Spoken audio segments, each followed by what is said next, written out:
en el Congreso, en la UNI, los saludamos desde la Embajada de Estados Unidos. Mi nombre es Alfredo Giraldo. Tenemos el gusto de presentarles a Pierre Rodone, que está ahorita desde Illinois, Cruz. Él va a presentar sobre las perspectivas para encontrar la partícula Higgs. Ya les explicaré en un momento de qué se trata esto. Pierre María es director del Fermi Lab, un conocido laboratorio de física de partículas de talla mundial, movido de la participación de científicos peruanos en experimentos que se llevan a cabo en el Fermi Lab para tratar de comprender las propiedades elementales de la materia. Pierre nació en Lima, él es peruano, estudió en el Colegio Pestalozzi y se graduó en el Instituto de Tecnología de Massachusetts, en el MIT, y recibió su doctorado en Princeton. Hizo una estadía postdoctoral también en el Instituto Tecnológico de California. Entonces le damos la bienvenida a Pierre. Gracias, Pierre, por acompañarnos, y te dejo la presentación. Muchas gracias, Alfredo, el placer es mío. Lo único que quiero corregir es que nací en Arequipa, arequipeño cascahueso, como decían, y claro, me eduqué por muchos años en Lima. Mis padres se mudaron a Lima cuando tenía 5 años. Hoy quiero hablarles sobre la búsqueda del bosón Higgs. Uno de mis predecesores aquí en el laboratorio de Fermilab, Leon Lederman, que es muy conocido, ganador del premio Nobel, llamó a esta partícula la partícula de Dios, the God Particle. Y una vez hubo un escritor que vino a escribir la historia de lo que estamos haciendo y me preguntó por qué se había llamado así. Y yo me imaginaba que se había utilizado esta palabra porque el bosón de Higgs es el bosón, como vamos a discutir, que le da masa a las partículas elementales. Es una forma de creación, si se podría decir. Entonces dije, quizá por eso la llamó la partícula God. Pero como el señor Lederman estaba en el laboratorio, hice que se viniera a explicarle a este escritor por qué se había llamado al bosón de Higgs the God Particle. Leon Lederman vino, estuvo con este escritor, y cuando salió yo le pregunté, ¿y qué le contaste? Bueno, yo le dije la verdad, que mi editor pensó que llamándola así hubiera vendido mucho más libros. Así que esa es la historia del God Particle. Yo le voy a explicarle cómo buscamos a la partícula Higgs y a qué punto está esa búsqueda. Y voy a hacerlo a través de los resultados que se acaban de presentar en la conferencia de la Sociedad Europea de Física que ocurrió en la ciudad de Grenoble, en Francia, hace un par de semanas. Y ahí se han presentado no solo los resultados que nosotros tenemos desde el Tevatron, sino también los resultados por primera vez con mucha sustancia que se han presentado debido al LHC, la gran máquina que se ha construido y que está operando muy bien en Ginebra, Suiza.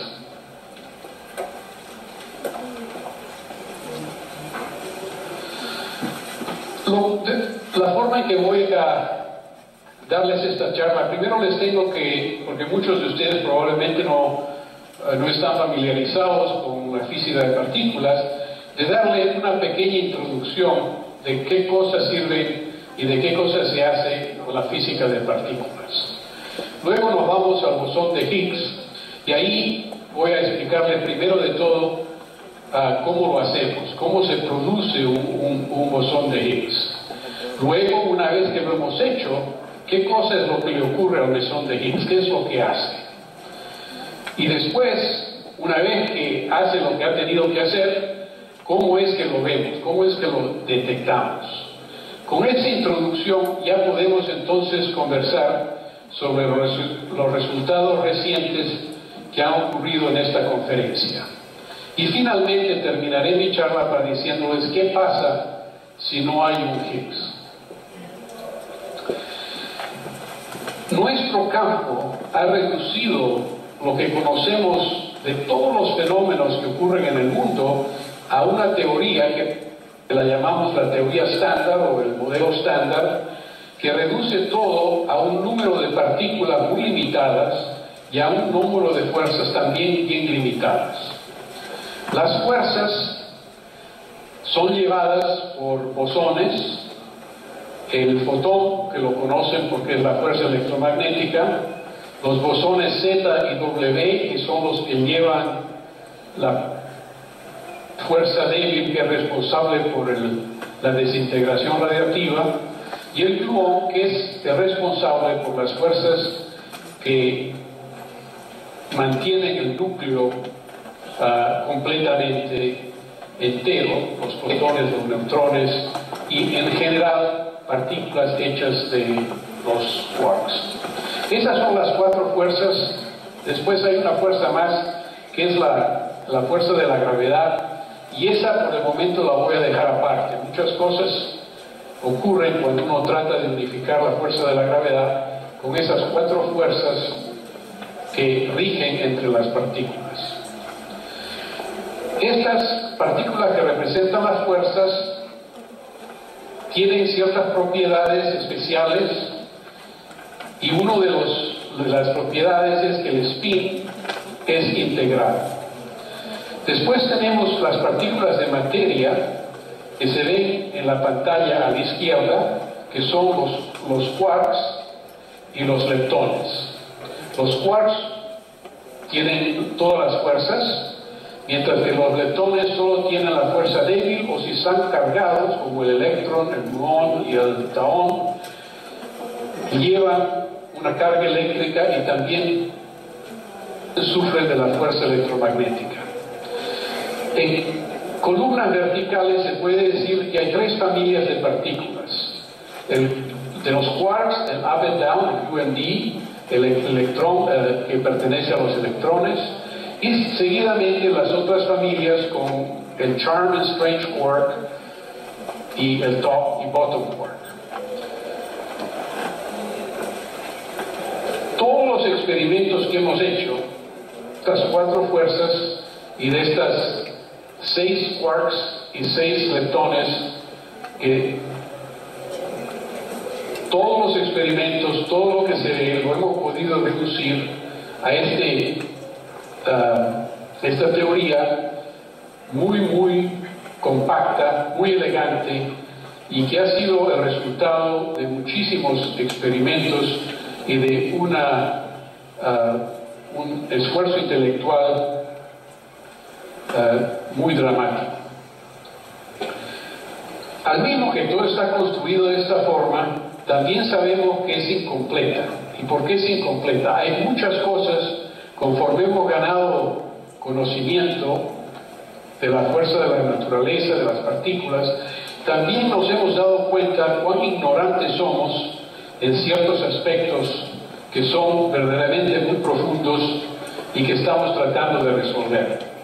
Por ejemplo, no sabemos de dónde viene la masa de las partículas elementales. Las partículas como el protón, el neutrón, están compuestas de quarks y de gluones que se están moviendo a gran velocidad dentro del protón, y como Einstein nos dijo, la masa y la energía están relacionadas. La masa del protón y del neutrón viene de la energía atrapada en las formas en que los quarks y los gluones se mueven.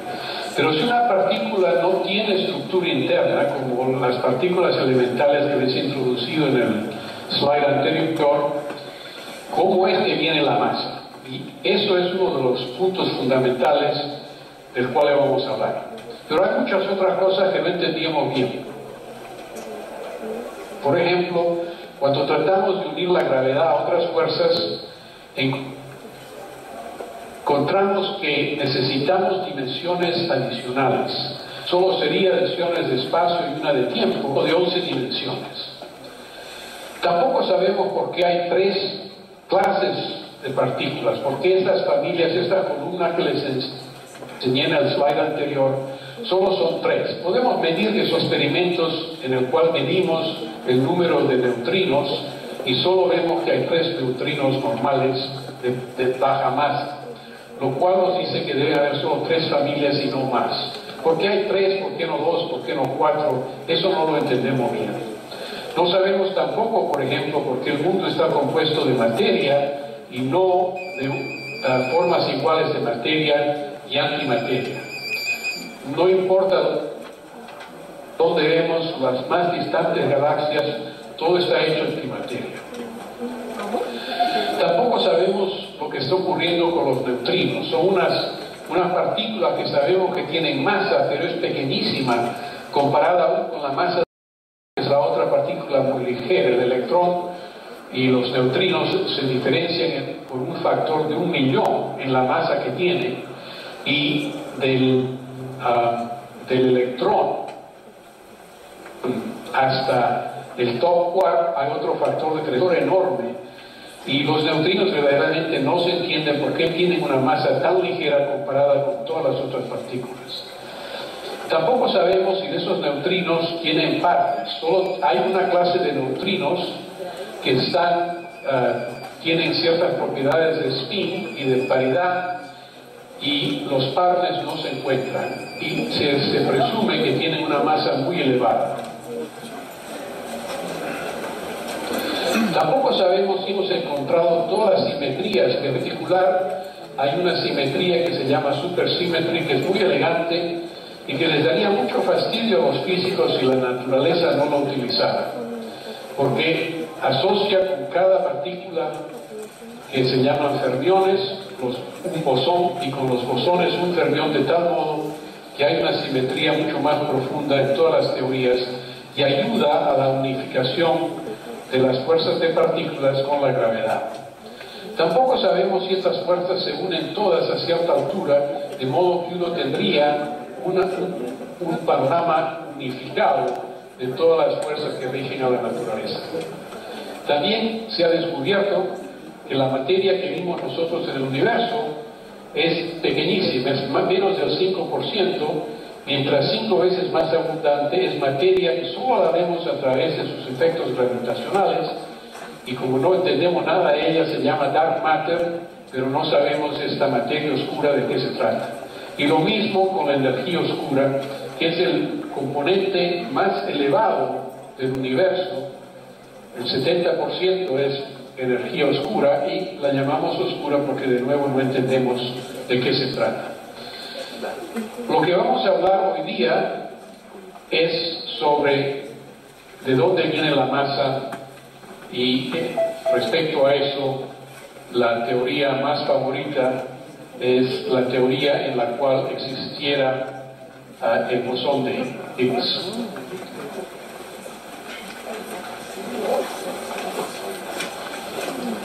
Las fórmulas que nosotros hemos encontrado para describir cómo se comportan las partículas son expresadas en un Lagrangian, y estas fuerzas y estas ecuaciones son completamente simétricas, tienen una simetría muy alta, y en esa simetría, que parece ser una simetría efectiva que describe al mundo, las partículas tienen 0 masa, y dentro de esta teoría tratamos de romper esa simetría. Se llama electroweak symmetry breaking, es decir, el rompimiento de la simetría que rige las fuerzas electromagnéticas y la fuerza negra. Y la analogía que les puedo dar aquí, si se ven en el dibujo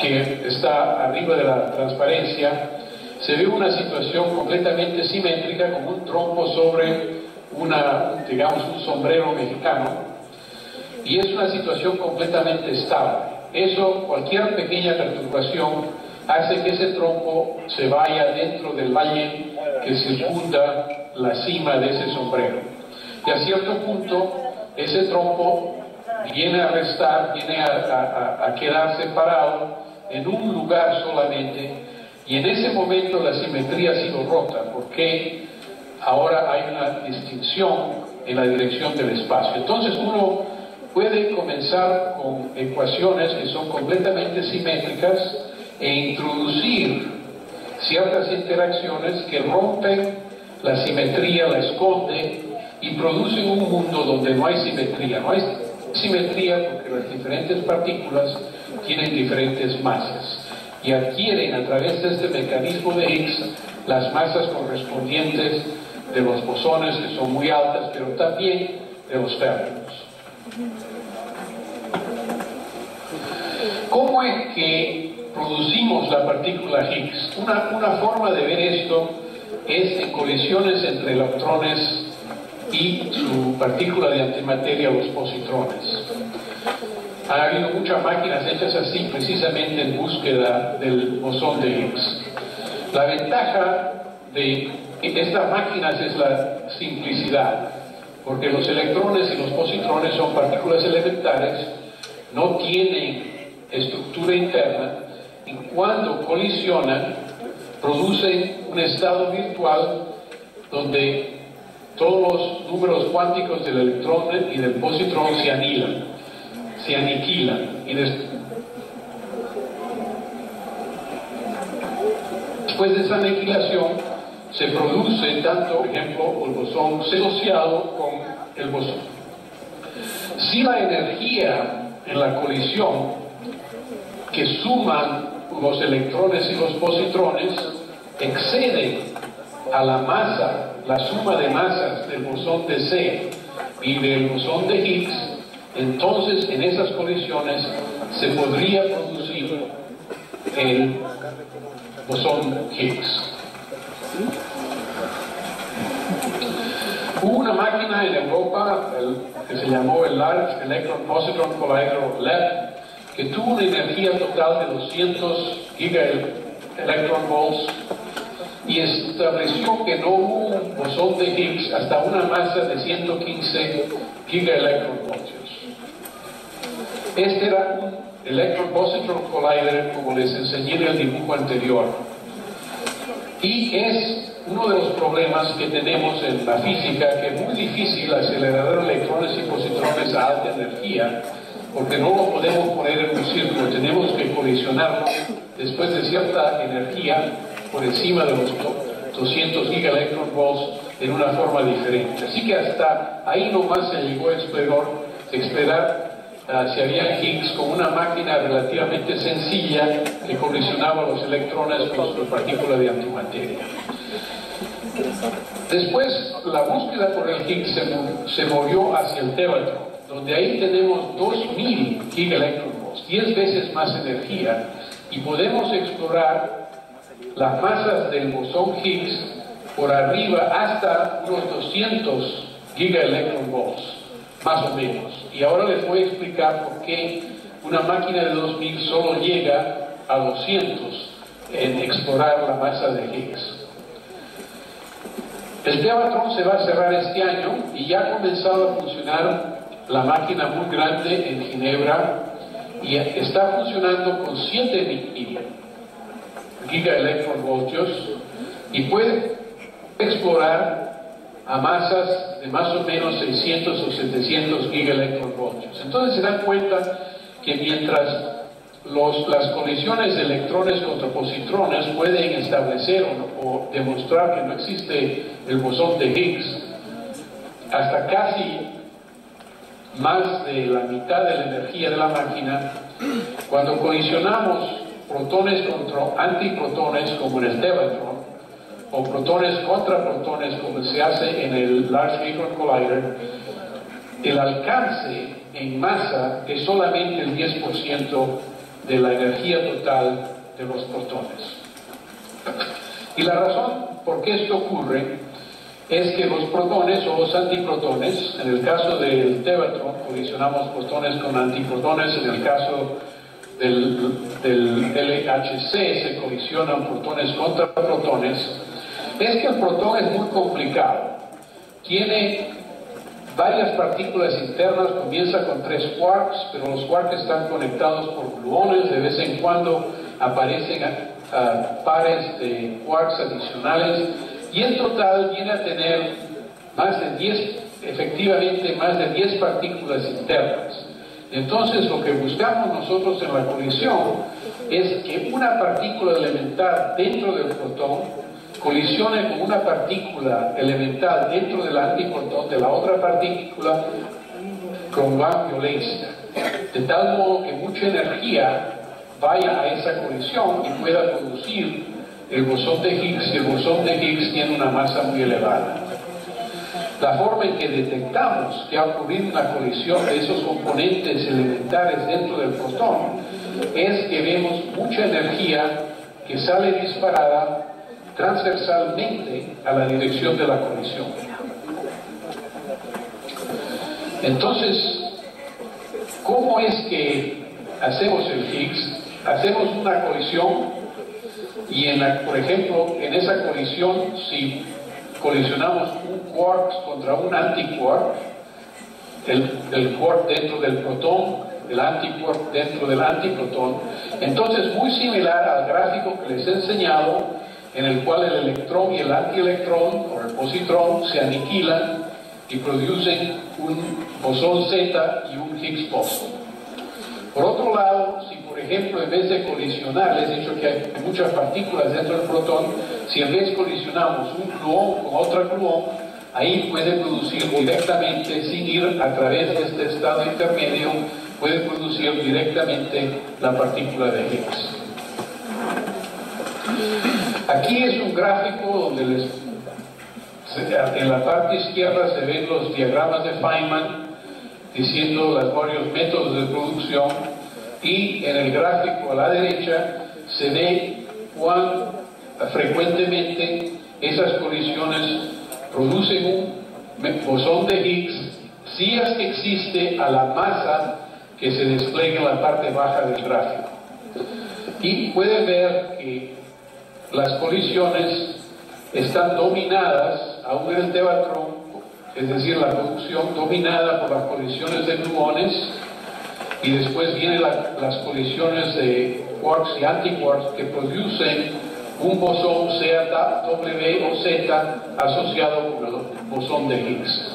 Nosotros utilizamos esta segunda clase de eventos porque sobre todo en las masas muy bajas, para tratar de evitar que haya muchos backgrounds, mucho fondo de otras cosas que ocurren que oscuran la producción del Higgs. Y ahora eso tengo que explicarles un poco.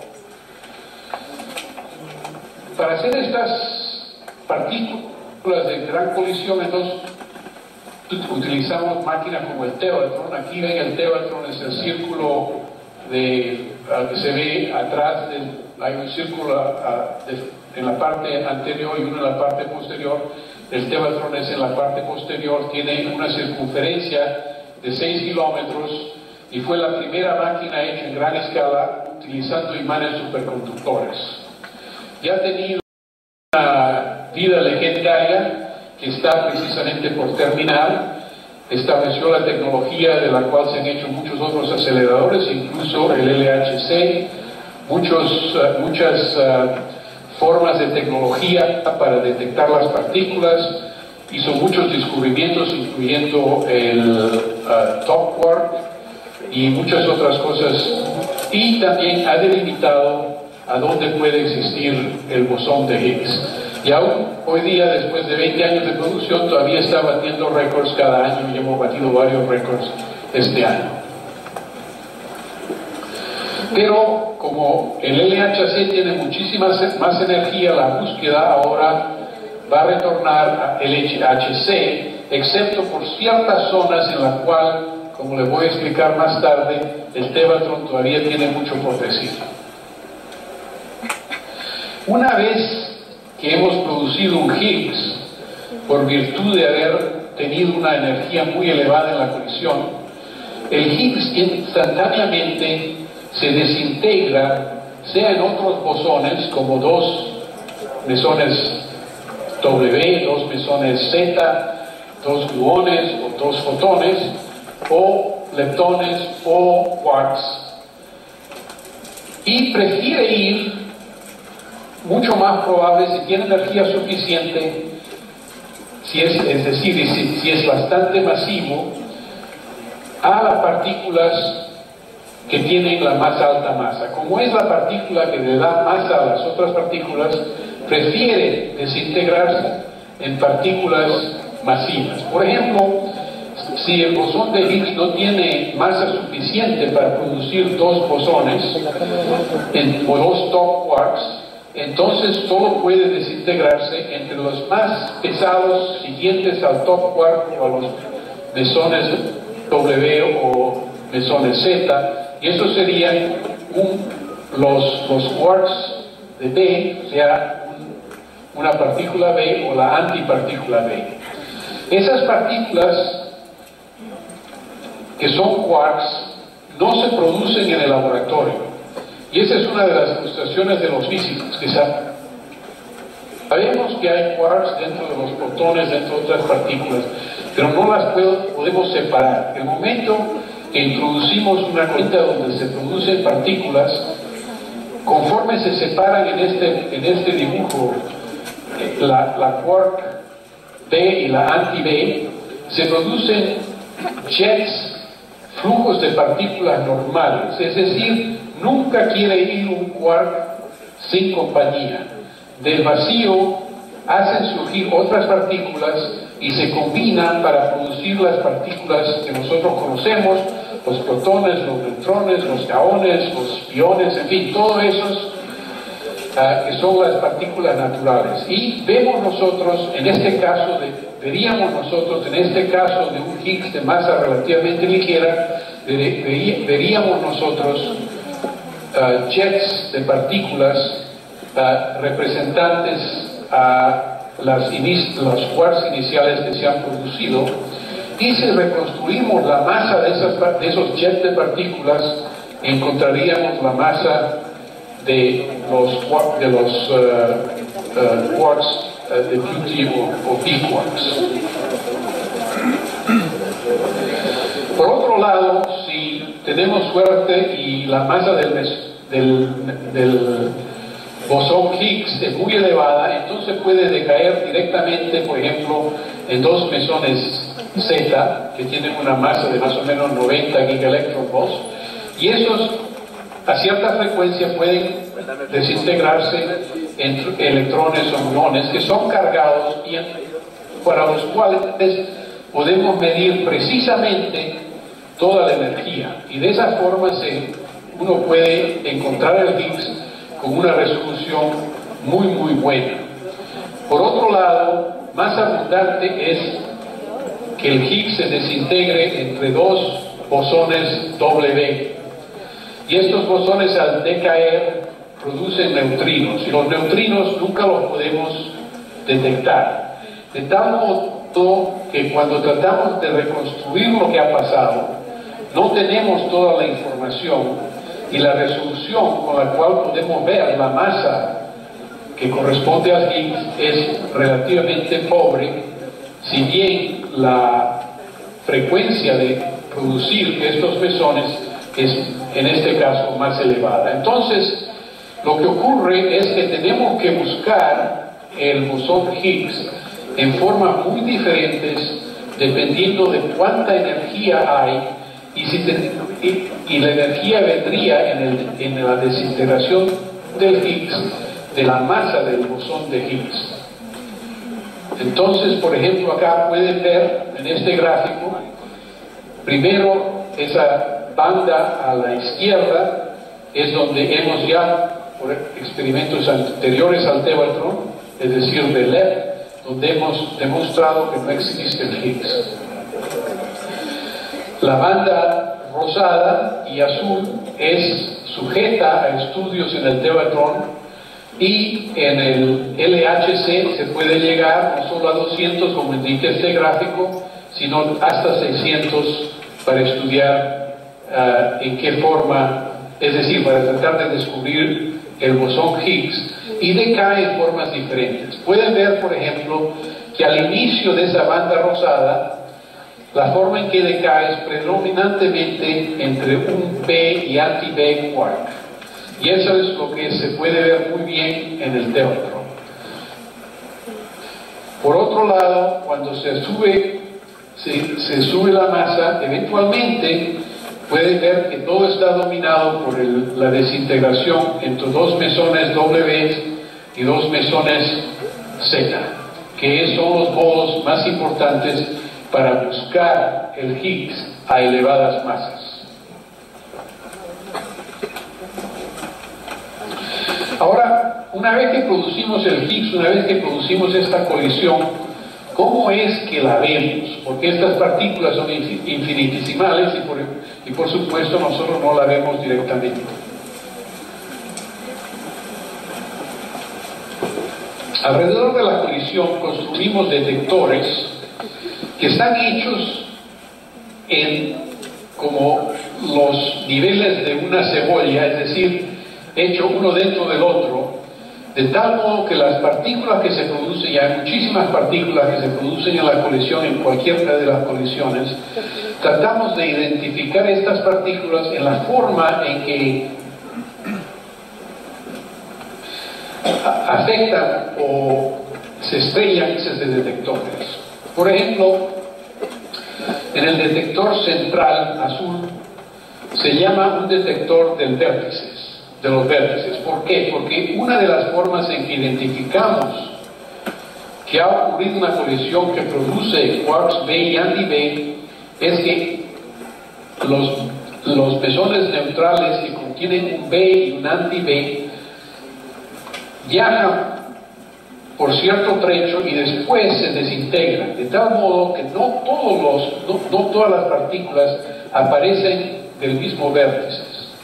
Entonces, de esa forma podemos decir que ocurren colisiones que han producido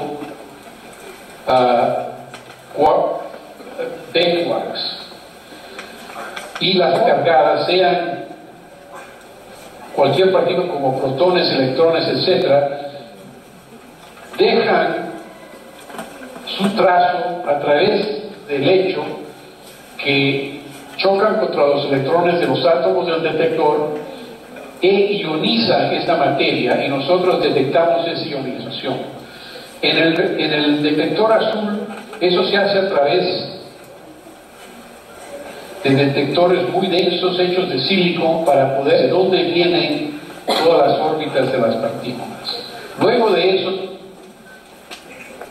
viene otro detector que está de color verde, que hace el tracking, es decir, sigue las partículas cargadas, también detectando la ionización. Luego, si es un electrón, se estrella contra lo que nosotros llamamos calorímetros, que está hecho en ese azul ligero, y ahí produce una lluvia de partículas muy intensa, y también detectamos esa ionización, pero se extingue muy rápidamente dentro de ese detector mismo. En cambio, una partícula cargada, como el protón, que lleva bastante energía, dejaría poca energía en el calorímetro electromagnético y mucha más energía en el calorímetro de hadrones. Hadrones es leptones, electrones, la que está hecha de quarks. El neutrón no deja ningún trazo, como no es cargado, no ioniza las partículas, y en orden para poderlo detectar, entonces tenemos un calorímetro de hadrones que es muy denso, en el cual el neutrón va a colisionar, y cuando produce esa colisión destruye a los núcleos con el cual choca, y se produce una lluvia de partículas cargadas, y de nuevo detectamos las partículas cargadas de esa forma. Los fotones o las partículas gamma tampoco dejan trazos en los detectores, en el vertex detector o el tracking detector, pero se estrellan con 3 electromagnetic calorimeters y hacen una lluvia de partículas parecidas a la partícula que hizo un electrón. Y entonces podemos distinguir los electrones de los fotones, porque los fotones son el electromagnetic calorimeter, mientras el electrón deja energía tanto en el tracking como en el electromagnetic calorimeter.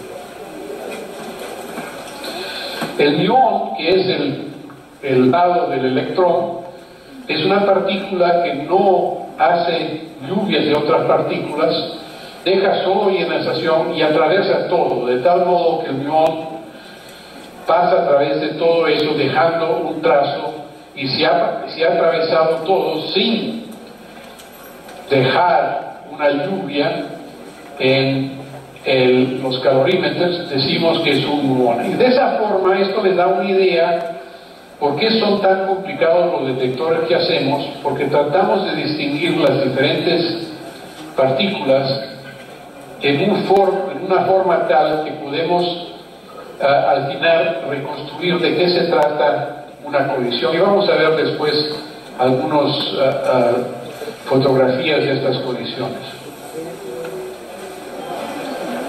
Aquí pueden ver los detectores que tenemos aquí en Fermilab.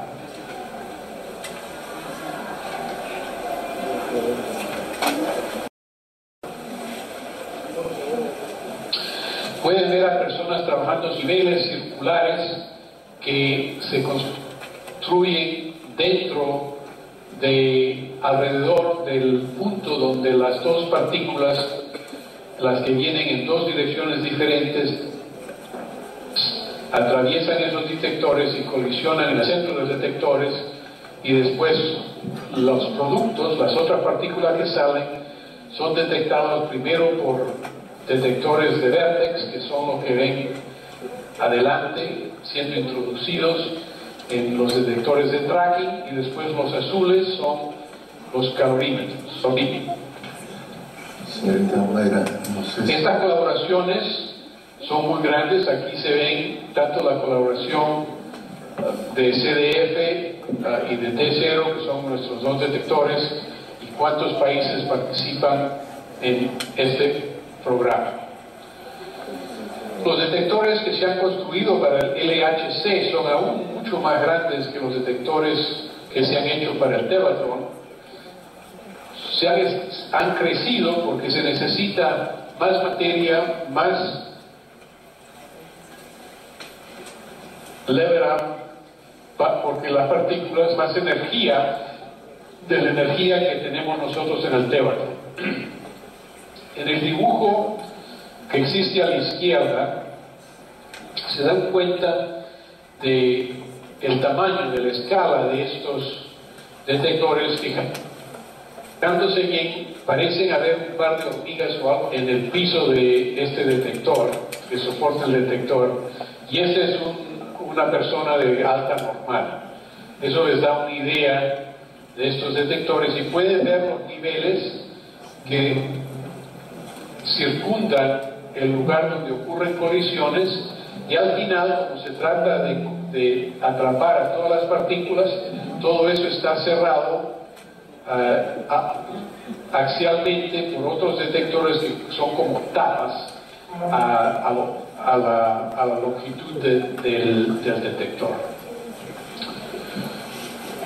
Este detector tiene imanes muy grandes, superconductivos, que establecen un campo circular y para detectar a los muones, y pueden ahí también ver la escala de estos detectores viendo a la persona que se ve en el plano adelantado del detector. Aquí se ve introduciendo los otros detectores dentro de este gran detector que se llama Atlas, y acá ven una colisión en la cual se ha producido una de esas, a ver si es un Higgs, en el cual ven la colisión. En esos trazos amarillos se ven todas las partículas que se producen en la colisión, y esta colisión ha producido también 4 partículas cargadas que han atravesado todos los detectores, y por lo tanto, de ser muones, y podrían ser la desintegración de 2 partículas Z, cada una desintegrándose en 2 muones.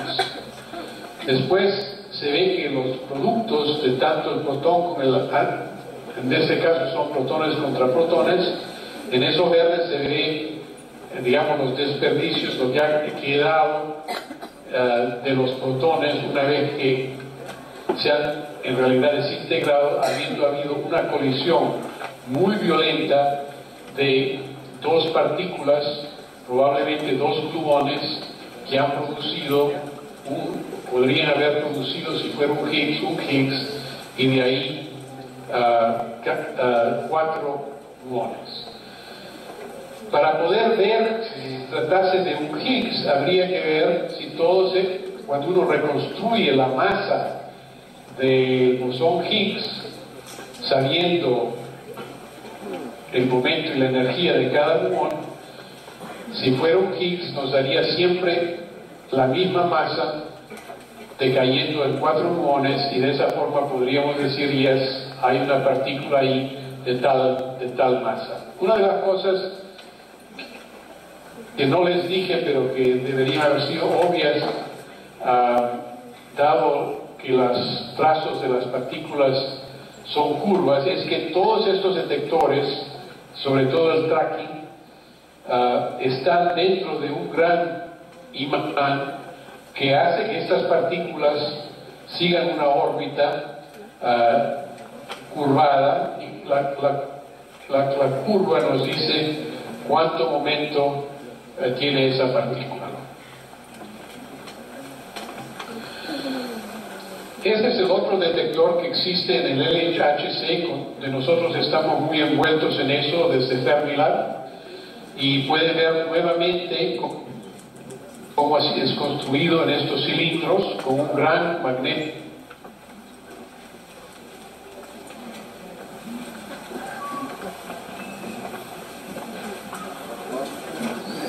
Bueno, mientras se hacen las correcciones. Los exteriores para hermético.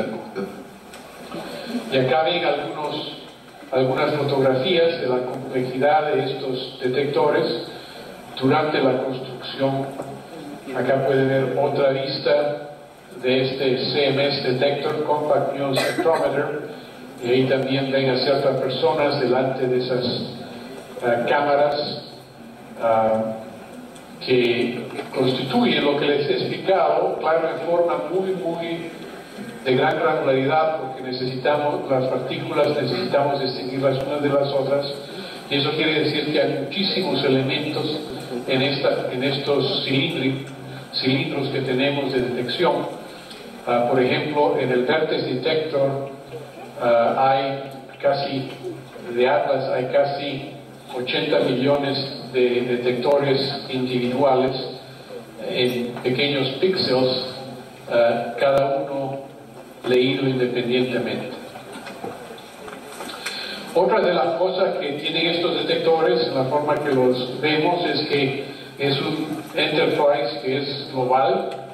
Lo que se ve a la izquierda es el detector CMS, pero a la derecha está nuestro centro de operación remoto, donde los físicos de nuestro laboratorio y de otras 50 universidades americanas pueden hacer shifts, es decir, toman su turno en monitorear los datos que se están adquiriendo en Ginebra.